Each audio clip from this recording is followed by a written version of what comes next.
Hi there, I'm Clayton. Circular saws are a fantastic tool for quickly and easily making cuts that can't be made easily on a stationary saw.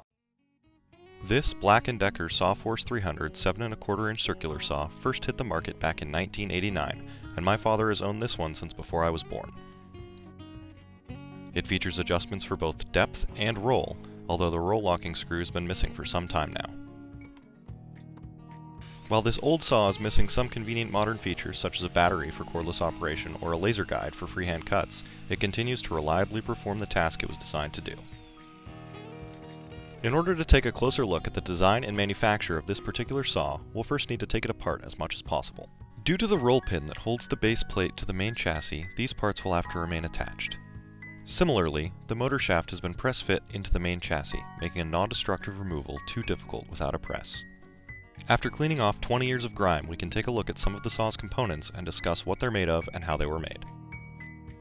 All of the primary plastic parts on this saw have been injection molded out of ABS, a common choice for tool housings.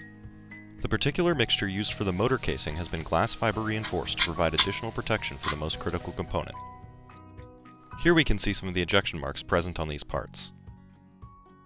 From the profiles of these parts, we can clearly see the draft angles that have been included to aid in the ejection from their molds. Taking a closer look at the aluminum gearbox cover, upper blade guard, and main chassis, we can see that these parts also have ejection marks on them, suggesting that they have been die cast and finished with milling and drilling as needed. If we look at this profile of the upper blade guard, we can see the draft angle for removal from the mold. On the gearbox cover, we can see a press-fit steel bushing. This part has to be separate so a surface finish adequate for its purpose can be achieved. The three components that make up the main base assembly, as well as the lower blade guard, have been formed with various stamping operations. The lower blade guard specifically is made up of 3 individual stamped parts that have been resistance welded together. This method was necessary so that the desired geometries could be produced with the steel used.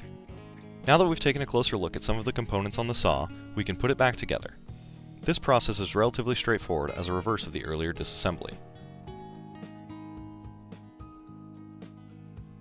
After reassembly, the saw is looking good and ready to keep cutting for years to come.